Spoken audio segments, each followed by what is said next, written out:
إن الحمد لله نحمده ونستعينه ونستغفره ونعوذ بالله من شرور أنفسنا ومن سيئات أعمالنا من يهده الله فلا مضل له ومن يضلل فلا هادي له أشهد أن لا إله إلا الله وحده لا شريك له وأشهد أن محمدا عبده ورسوله لا نبي بعده يا أيها الذين آمنوا اتقوا الله حق تقاته ولا تموتن إلا وأنتم مسلمون يا أيها الناس اتقوا ربكم الذي خلقكم من نفس واحدة وخلق منها زوجها وبث منهما رجالا كثيرا ونساء واتقوا الله الذي تساءلون به والأرحام إن الله كان عليكم رقيبا يا أيها الذين آمنوا اتقوا الله وقولوا قولا سديدا يصلح لكم أعمالكم ويغفر لكم ذنوبكم ومن يطع الله ورسوله فقد فاز فوزا عظيما أما بعد فإن أصدق الحديث كتاب الله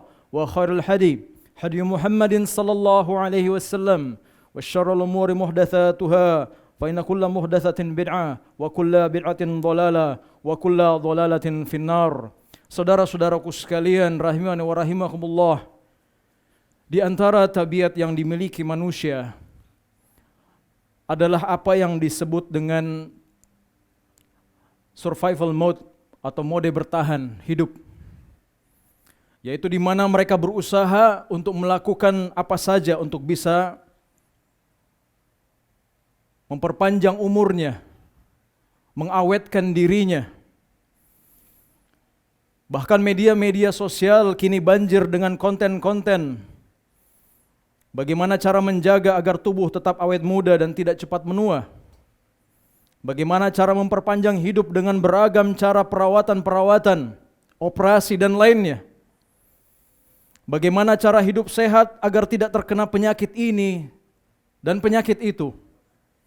Dan sungguh tidak mengejutkan saudara-saudaraku sekalian, ternyata banyak yang meraih keuntungan dengan menyediakan sarana dan prasarana agar semuanya itu terwujud. Tapi apa yang manusia tidak sadari adalah sekuat dan sehebat apapun seseorang untuk menghindari penuaan, menghindari penyakit ini dan itu, tidak ada satupun orang yang bisa terhindar dari penyakit yang satu ini. Dia adalah penyakit pertama yang Allah ciptakan sehingga Allah dimaksiati di langit. Dan dia adalah penyakit pertama yang Allah ciptakan sehingga Allah dimaksiati di bumi. Saudara-saudaraku sekalian, itulah penyakit hati yang sangat berbahaya bernama hasad. Sebagian dosa besar dipicu oleh hasad. Hasad memicu iblis untuk menjebak Adam agar durhaka kepada Allah. Dan hasad pun memicu Qabil untuk membunuh Habil. Hasad menguasai saudara-saudara Yusuf alaihissalatu wassalam sehingga mereka membuangnya ke dalam sumur. Dan hasad menguasai orang-orang Yahudi sehingga mereka banyak membunuh para nabi. Dan hingga hari ini mereka ingin membantai umat Islam. Tidak ada kebaikan pada sifat hasad ini. Kenapa? Karena produk akhir yang dihasilkan hasad adalah perbuatan zalim. Hasad akan memunculkan niat untuk menzalimi siapa yang dia hasadi. Setelah itu, hasad akan memunculkan rasa lega akan hilangnya kenikmatan yang dimiliki oleh orang yang dia hasadi. Itulah kenapa para ulama mendefinisikan hasad sebagai sikap tidak suka terhadap nikmat yang Allah berikan kepada orang lain, baik dia berharap nikmat tersebut hilang dari orang lain atau tidak. Kalau memang benar nikmat tersebut Allah hilangkan dari orang lain tersebut, maka dia merasa senang dan lega. Inilah penyakit SMS. Senang melihat orang susah dan susah melihat orang senang. Lihat bagaimana hasadnya iblis kepada Adam. Para ulama kita berbicara tentang asal muasal iblis. Dan para ulama sepakat bahwa iblis dulunya adalah makhluk yang mulia, yang sederajat dengan para malaikat, yang senantiasa beribadah kepada Allah. Tetapi tatkala Allah menciptakan Adam dengan karunia-Nya, dengan kedua tangannya, maka Allah pun menyuruh para malaikat untuk sujud kepada Adam. Rupanya iblis tidak mau. Makanya iblis kemudian berkata dengan sombongnya, "Ana khairum minhu." Saya lebih baik dari Adam. Singkat cerita saudara-saudaraku sekalian, iblis pun karena hasadnya kepada Adam, dia pun berusaha berbagai cara supaya Adam jatuh dan menjadi hina. Tidak berhenti di situ, iblis pun berusaha supaya seluruh anak dan keturunan Adam masuk ke dalam neraka jahanam. Lihatlah iblis saudara-saudaraku sekalian, dia tidak mau sujud kepada Adam meskipun resikonya dia masuk ke neraka jahanam. Perhatikan, kalau hasad sudah masuk ke dalam diri seseorang, kalau api hasad sudah terbakar di dada, dia sudah tidak peduli lagi akan konsekuensinya. Apakah dia harus jatuh, harus celaka, yang penting orang yang dia hasad itu jatuh juga. Iblis tahu, kalau dia tidak patuh kepada perintah Allah untuk sujud kepada Adam, dia akan dimasukkan ke dalam neraka jahanam. Tapi dia tidak peduli, yang penting Adam jatuh juga. Allah juga mengisahkan penyakit hasad yang menimpa anak Adam, Qabil dan Habil. Watlu alaihim naba'i ibn Adam bil haqq idh qarraba qurbanan fatuqabbala min ahadihima wa lam yutaqabbal minal akhar qala la aqtulannak. Ceritakanlah kepada mereka kisah dua anak Adam, yaitu Habil dan Qabil, dengan sebenarnya. Ketika keduanya mempersembahkan kurban, dua-duanya memberikan kurban kepada Allah Subhanahu wa taala, maka diterima dari salah seorang dari mereka, yaitu si Habil, dan tidak diterima dari yang lainnya, yaitu Qabil. Maka Qabil berkata kepada Habil, aku pasti akan membunuhmu. Lihat bagaimana hasad bisa mengantarkan orang untuk membunuh orang lain. Kenapa saudara-saudaraku sekalian? Karena kebanyakan orang yang hasad itu sulit memendam hasadnya. Maka dia pun berani-beraninya menzalimi orang lain yang dihasati dengan berbagai macam bentuk kezaliman. Apakah dengan kezaliman berupa fisik atau minimal dengan perkataan. Minimal menjatuhkan harga dirinya, minimal menggibahnya, merendahkannya, menghinanya, dan macam-macam. Dan Nabi SAW telah memperingatkan kita agar kita menjauhinya. Kita menjauhi sifat hasad ini. Beliau bersabda, iyyakum wal hasad, fa innal hasada ya'kulul hasanat kama ta'kulun narul hataba. Jauhilah dari kalian kedengkian atau hasad itu. Karena sesungguhnya kedengkian itu atau hasad itu memakan kebaikan-kebaikan sebagaimana api melahap kayu bakar. Orang yang hasad itu berusaha untuk mendolimi siapa yang dihasati. Sehingga kita tahu bahwa salah satu bentuk kisos di hari kiamat kelak adalah orang yang kita zalimi akan mengambil kebaikan-kebaikan kita. Sebagaimana disebutkan dalam sabda Nabi SAW, man kanat indahu madzamatun li akhihi min urdihi aw min syai'in falyatahallalhu minhu al-yawma qabla an la yakuna dinaran wala dirham. In kana lahu amalun salih ukhidha minhu biqadri madzamatihi wa in lam yakun lahu hasanatun akhadha min sayyiati sahibi fahumila alaih. Barang siapa yang menzalimi saudaranya, baik itu menjatuhkan harga dirinya atau kezaliman yang lain, maka hendaklah dia diminta untuk dihalalkan pada hari ini sebelum datang hari di mana tidak bermanfaat lagi dinar dan dirham. Seandainya dia mempunyai amalan soleh, kata Nabi SAW, maka niscaya amalan solehnya akan diambil sesuai dengan kadar kezalimannya. Kalau dia tidak punya amalan soleh sama sekali, maka kekufuran orang yang dia zalimi akan dipikulkan kepadanya. Dan perkara yang paling mudah membuat orang menzalimi saudaranya yang lain adalah hasad. Karena itu, makanya benar yang dikatakan Nabi bahwa hasad itu dengan mudah menghancurkan dan menghapuskan amalan-amalan kebaikan sebagaimana api mudah membakar kayu bakar. Lihat kalau ada kayu bakar dimakan api, cepat tidak kayunya dilahap api? Sangat cepat sekali. Maka begitu pun hasad.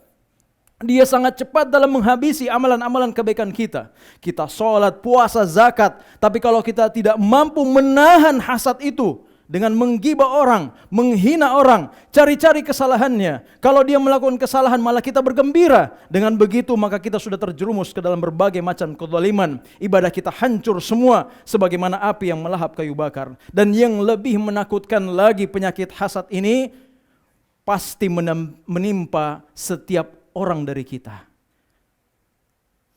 Penyakit hasad ini pasti akan menimpa setiap orang dari kita. Dan sangat sedikit dari manusia yang bisa melepaskan diri darinya. Kata Syekhul Islam Ibnu Taimiyah rahimahullah ta'ala, man khala jasadun min hasad. Setiap jasad tidak bisa lepas dari hasad. Lakinnal la'ima yubdi wal karima yukhfi. Namun orang yang berpenyakit hatinya, dia akan menampakkan hasad ini. Sedangkan orang yang mulia hatinya, yang selalu menjaga hatinya, selalu beristighfar ketika dia melakukan dosa, dia akan menyembunyikan hasad tersebut dan menahan hasad tersebut. Apalagi di zaman sekarang, saudara-saudaraku sekalian, bukannya kita menjauhi penyakit hasad ini, malah kita yang gemar mendatangkannya untuk diri kita sendiri. Kita malah senang musibah datang kepada kita. Lihatlah bagaimana banyak orang-orang gemar memamerkan kebahagiaannya melalui media-media sosial. Jalan-jalan ke luar negeri, memamerkan hartanya yang melimpah, rumah yang bagus, mobil yang mewah, memamerkan ketampanannya, memamerkan kecantikannya, pergi kulineran, makanan-makanan enak di mana-mana, kemudian posting kebahagiaan-kebahagiaan itu semua di media sosial agar menjadi tontonan. Mereka semua itu tidak menyadari bahwa mereka telah mengundang bahaya hasad pada dirinya. Mereka tidak menyadari bahwa bisa saja ada orang-orang yang menjadi iri, sehingga bukannya doa kebaikan yang dia dapatkan, malah keburukan yang ditimpakan kepada dia. Dan bagi mereka yang tidak diberikan kenikmatan dunia yang sama, masih juga mau menyiksa dirinya dengan menonton dan menyaksikan hal-hal seperti ini. Akhirnya apa, saudara-saudaraku sekalian? Kita sendiri yang mendatangkan penyakit hasad itu pada diri kita. Akhirnya timbul hasad pada diri kita. Perlahan-lahan muncul rasa tidak suka dengan nikmat yang Allah berikan kepada orang lain. Kemudian kita digiring untuk mempunyai harapan agar nikmat itu hilang dari orang lain. Dia lihat saudaranya diberikan kekayaan, dia yang kepanasan. Bahkan suka atau ingin melihat saudaranya jatuh miskin. Ada pasangan suami istri memamerkan kemesraannya di medsos. Akhirnya dilihat oleh orang-orang yang rumah tangganya berantakan. Dia pun hasad. Muncul keinginan agar rumah tangganya saudaranya juga rusak. Atau setidaknya dia menjadi senang ketika mendengar rumah tangga saudaranya rusak. Bahkan tidak sedikit di antara mereka ada yang mengambil jalan pintas dengan melakukan sihir, waliyadzubillah, hanya untuk mencelakakan orang yang dihasati. Bahkan tidak sedikit ada yang disihir sehingga suami menceraikan istrinya. Istrinya berselingkuh, suami akhirnya berzina dan lain sebagainya. Semuanya ini, saudara-saudaraku sekalian, bermula dari penyakit hasad yang menghinggapi kita. Maka berhati-hatilah, saudara-saudaraku sekalian, dengan bahaya hasad ini, yang tidak hanya menimpa orang-orang awam di antara kita, tapi akan menimpa orang-orang yang berilmu juga. Aqulu qouli hadza wa astaghfirullahu li wa lakum wa lisairil mu'minina min kulli dhanbin fastaghfiruhu innahu huwal ghafurur rahim.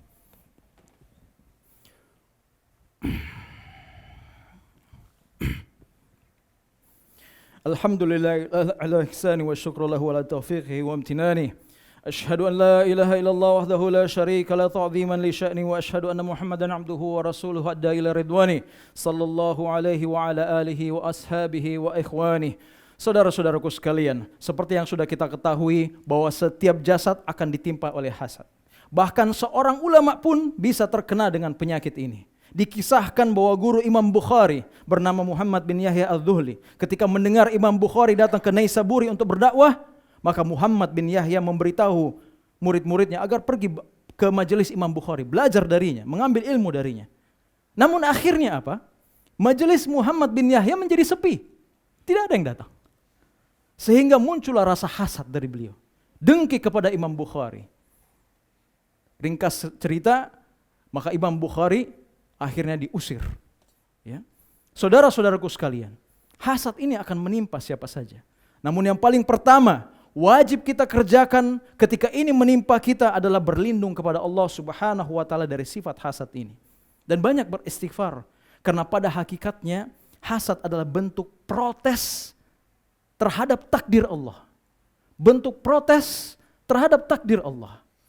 Yang kedua, kita harus mengingat bahwa hasad ini bisa menghilangkan pahala-pahala kita dengan bentuk kezaliman yang kita lakukan kepada orang yang kita hasati tadi. Yang ketiga, selalulah bersyukur terhadap nikmat sekecil apapun itu. Sekecil apapun itu. Jangan melihat orang yang ada di atas kita. Lihat selalu apa yang ada di bawah kita. Jangan memandang orang yang di atas kita dalam masalah dunia. Dan yang keempat, doakan mereka yang mendapatkan nikmat dengan doa kebaikan. Dengan begitu, syaitan tidak bisa masuk antara kita dengan orang yang kita hasati. Innallaha wa malaikatahu yusholluna 'alan nabi ya ayyuhalladzina amanu shallu 'alaihi wa sallimu taslima. Allahumma shalli 'ala Muhammad wa 'ala ali Muhammad kama shallaita 'ala Ibrahim wa 'ala ali Ibrahim innaka Hamidun Majid. اللهم اغفر للمسلمين والمسلمات والمؤمنين والمؤمنات الأحياء منهم والأموات إنك السميع قريب مجيب دعوة ويا قاضي الحاجات.